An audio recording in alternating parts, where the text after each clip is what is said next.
দরজা বন্ধ করতে আমি আর মা যেন এক আদিম খেলায় মেতে উঠলাম। শরীর থেকে টপ টপ করে ঘাম ঝরছে। মা বলে উঠল, থামিস না বাবা, চালিয়ে যা। মায়ের আকুতি যেন আমার শক্তি আরও বড়িয়ে দিল। শহরের ব্যস্ততার মাঝে এক চিলতে শান্ত নীড় ছিল আমাদের বাড়িটি। শব্দের গতি তাই বেড়েই চলছে। এরপর যা হলো তার আগে কিছু কথা বলি বন্ধুরা। নাম আমার অয়ন, বয়স ২৫-এর কোঠায়।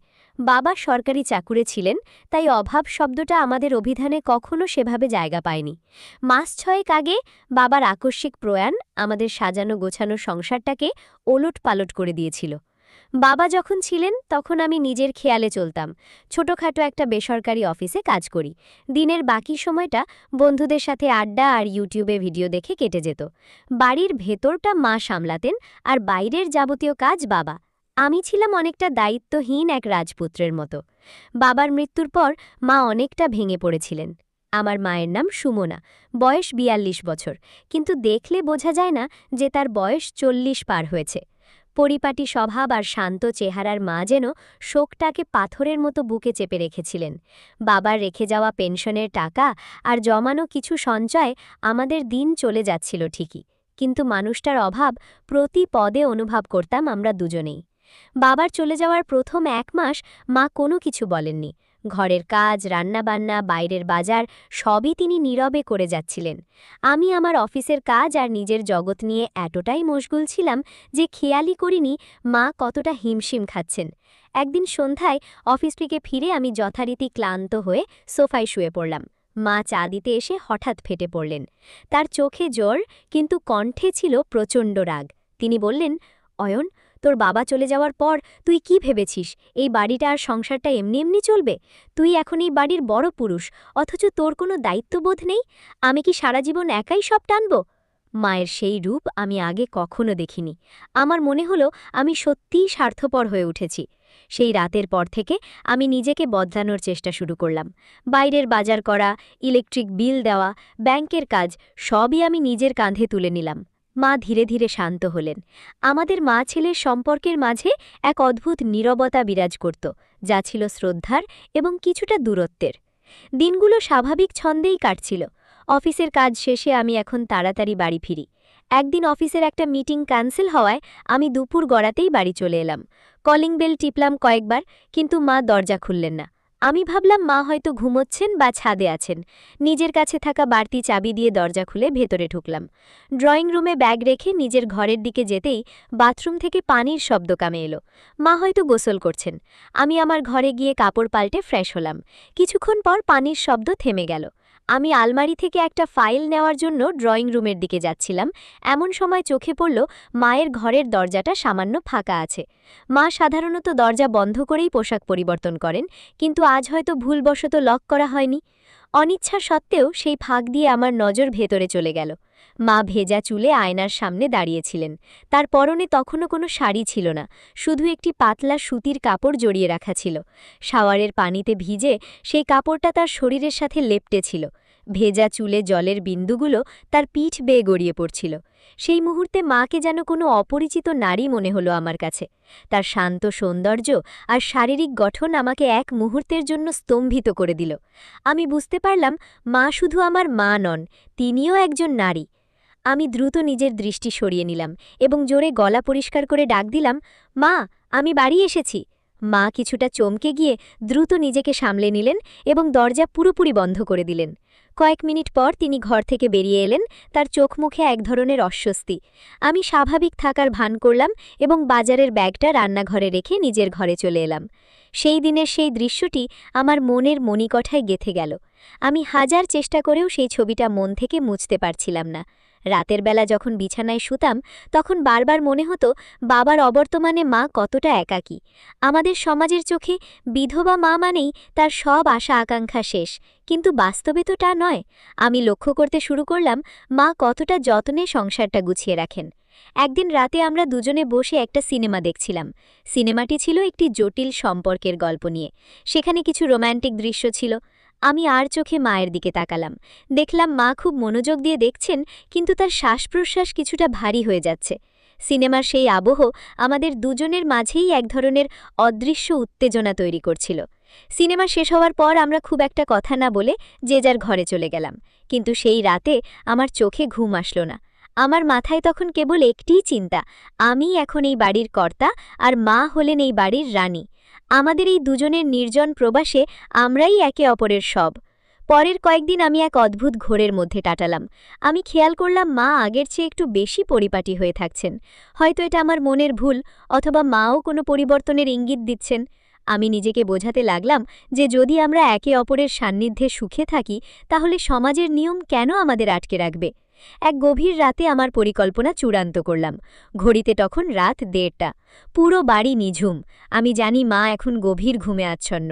আমি পা টিপে টিপে মায়ের ঘরের সামনে গেলাম। দরজাটা ভেজানো ছিল, লক করা ছিল না। আমি আস্তে করে দরজা ঠেলে ভেতরে ঢুকলাম। নাইট ল্যাম্পের হালকা নীল আলোয় ঘরটা মায়াবী হয়ে আছে। মা দেওয়ালের দিকে মুখ করে শুয়ে আছেন, তার এলোমেলো চুলগুলো বালিশে ছড়িয়ে আছে। আমার বুক দুরুদুরু করছিল। আমি জানতাম আমি যা করতে যাচ্ছি তা সমাজ বা সম্পর্কের মাপকাঠিতে অকল্পনীয়, কিন্তু আমার ভেতরে এক আদিম জেদ চেপে বসেছিল। আমি আলতো করে মায়ের হাত ধরলাম। মা ঘুমের ঘোরে কিছুটা নড়ে উঠলেন। আমি তাকে ফিসফিস করে ডাকলাম। মা চোখ খুলে আমাকে দেখে আটকে উঠলেন। অয়ন, তুই এখানে কি করছিস এই রাতে? মায়ের কণ্ঠে আতঙ্ক আর বিস্ময়। আমি কোনো উত্তর না দিয়ে তাকে জড়িয়ে ধরলাম। মা আমাকে ধাক্কা দিয়ে সরিয়ে দেওয়ার চেষ্টা করলেন। তিনি কাঁদতে কাঁদতে বললেন, তুই কি পাগল হয়ে গেছিস? আমি তোর মা। আমি তার চোখের দিকে তাকিয়ে বললাম, মা, তুমি এখন শুধুই আমার।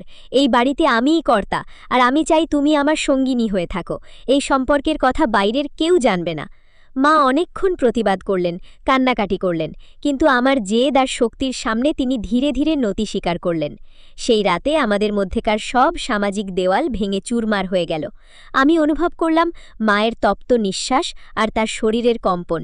সেই অন্ধকার ঘরে এক নতুন সম্পর্কের জন্ম হল, যা ছিল নিষিদ্ধ কিন্তু তীব্র। পরদিন যখন সকাল হলো, আমার মনে হলো পৃথিবীটা বদলে গেছে। আমি যখন ঘুম থেকে উঠলাম, দেখলাম মা ঘরে নেই। বিছানার চাদরটা এলোমেলো হয়ে আছে। রাতে যা হয়েছিল তা কি স্বপ্ন ছিল? না, তা বাস্তব ছিল। আমার ভেতরে এক প্রচণ্ড অপরাধবোধ কাজ করতে শুরু করল।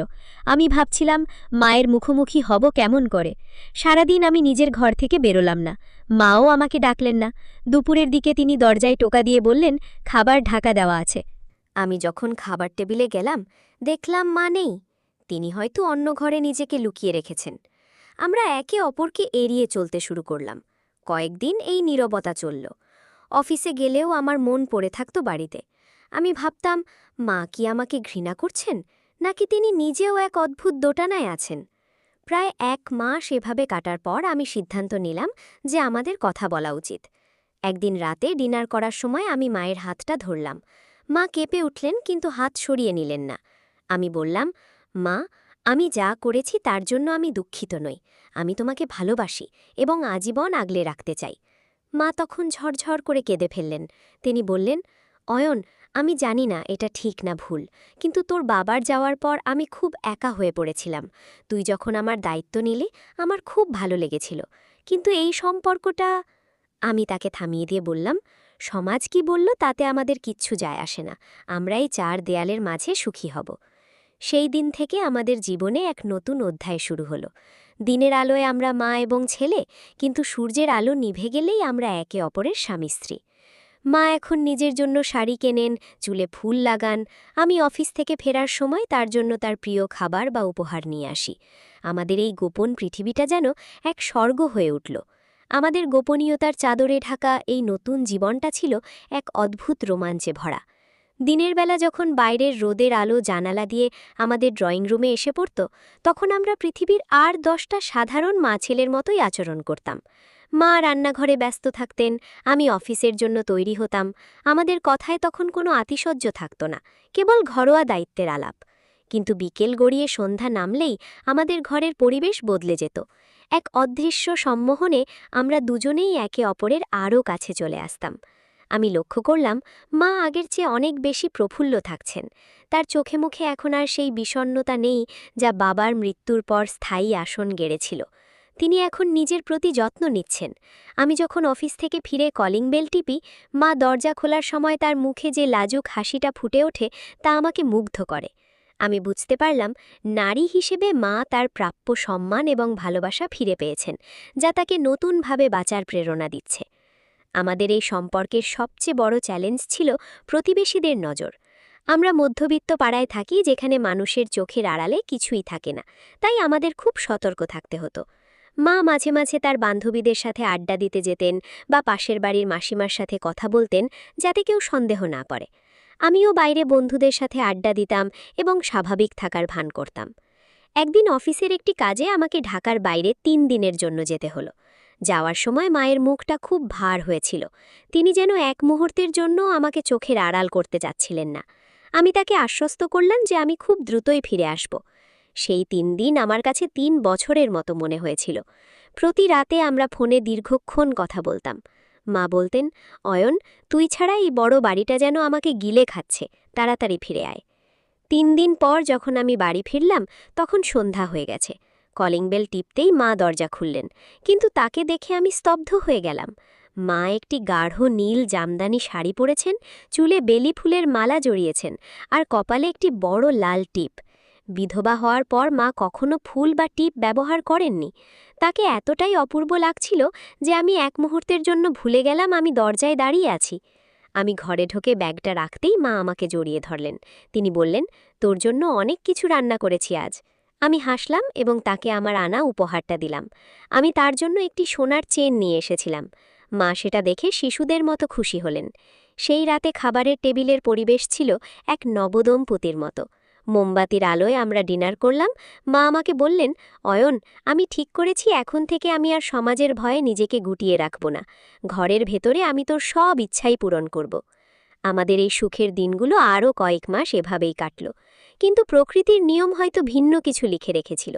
এক সকালে মা রান্নাঘরে কাজ করতে করতে হঠাৎ জ্ঞান হারিয়ে পড়ে গেলেন। আমি তখনও ঘরে ছিলাম। চিৎকার শুনে দৌড়ে গিয়ে দেখি মা মেঝেতে শুয়ে আছেন, মুখটা ফ্যাকাশে। আমি প্রচণ্ড ভয় পেয়ে গেলাম। দ্রুত তাকে কাছের একটি ক্লিনিকে নিয়ে গেলাম। ডাক্তার পরীক্ষা নিরীক্ষা করার পর আমাকে কেবিনের বাইরে ডাকলেন। তার মুখে এক অদ্ভুত রহস্যময় হাসি। তিনি বললেন, অভিনন্দন মিস্টার অয়ন, আপনার মা হতে চলেছেন। তবে এই বয়সে প্রেগন্যান্সি কিছুটা ঝুঁকিপূর্ণ, তাই খুব সাবধানে থাকতে হবে। কথাটা শুনে আমার পায়ের তলা থেকে মাটি সরে গেল। আমি আনন্দের আতিশয্যে নাকি ভয়ের চোটে স্তম্ভিত হয়ে গেলাম জানি না। মা অন্তঃসত্ত্বা, আর এই সন্তান আমার বাবা। আমাদের নিষিদ্ধ প্রেমের এক জীবন্ত প্রমাণ এখন মায়ের গর্ভে বেড়ে উঠছে। আমি বুঝতে পারলাম আমাদের গোপনীয়তা এখন এক কঠিন পরীক্ষার মুখে। আমি যখন কেবিনে মায়ের পাশে গিয়ে বসলাম, তিনি তখনও ফ্যাকাশে চোখে সিলিংয়ের দিকে তাকিয়েছিলেন। তিনি ডাক্তারদের কথা শুনেছেন। আমি তার হাত ধরতেই তিনি ডুকরে কেঁদে উঠলেন। অয়ন, এখন কি হবে? সমাজকে আমি কি মুখ দেখাবো? এই বয়সে আমার গর্ভে সন্তান, লোকে কি বলবে? আমি তার চোখের জল মুছে দিয়ে দৃঢ় কণ্ঠে বললাম, মা, কারও কথা ভাবার দরকার নেই। এই সন্তান আমাদের ভালোবাসার চিহ্ন। আমরা এই শহর ছেড়ে দূরে কোথাও চলে যাব, যেখানে কেউ আমাদের চেনে না। সেখানে আমরা নতুন পরিচয় দিয়ে সংসার শুরু করব। মায়ের চোখে এক নতুন আশার আলো ফুটে উঠল।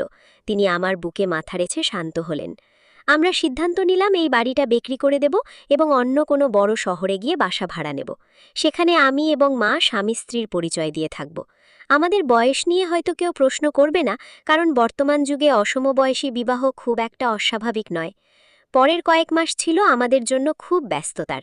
আমি তড়িঘড়ি করে বাড়ির গ্রাহক খুঁজে বের করলাম এবং ভালো দামে বাড়িটা বিক্রি করে দিলাম। অফিসে ট্রান্সফার করিয়ে নিলাম অন্য একটি মফস্বল শহরে। যাওয়ার সময় যখন ট্যাক্সিতে উঠলাম, তখন একবার পিছনে তাকিয়ে পুরনো বাড়িটার দিকে তাকালাম। সেখানে আমাদের অনেক স্মৃতি ছিল, কিন্তু সামনে আমাদের এক নতুন পৃথিবী অপেক্ষা করছে। নতুন শহরে আমরা একটি সুন্দর বাগান বাড়ি ভাড়া নিলাম। সেখানে মা এখন পূর্ণ বিশ্রাম নিচ্ছেন। তার গর্ভের সন্তান এখন 5 মাসের। আমি অফিস থেকে ফিরে প্রতিদিন তার পেটে কান পেতে অনাগত সন্তানের হৃৎস্পন্দন শোনার চেষ্টা করি। মা এখন খুব খুশিতে আছেন। তিনি এখন আর হীনমন্যতায় ভোগেন না। আমরা জানি না ভবিষ্যতের দিনগুলো কেমন হবে, কিন্তু আমরা একে অপরের পরিপূরক হয়ে থাকার প্রতিজ্ঞা করেছি। সমাজ আমাদের সম্পর্ককে যাই নাম দিক না কেন, আমাদের কাছে এটাই হলো পরম সুখের পৃথিবী, যেখানে কোনো বাধা নেই, কোনো সংস্কার নেই, আছে শুধু দুজন মানুষের অকৃত্রিম টান। গল্পের শেষটা হয়তো চিরাচরিত প্রথার বাইরে, কিন্তু জীবনের বাঁকগুলো মাঝে মাঝে এমন সব মোড় নেয় যা আমরা কখনো কল্পনা করতে পারি না। আজ আমি অয়ন গর্বিতভাবে আমার সুমনার হাত ধরে নতুন জীবনের পথে হাঁটছি। আমাদের ঘর শীঘ্রই শিশুর কান্নায় মুখরিত হবে, আর সেই দিনটি হবে আমাদের জীবনের পূর্ণতা।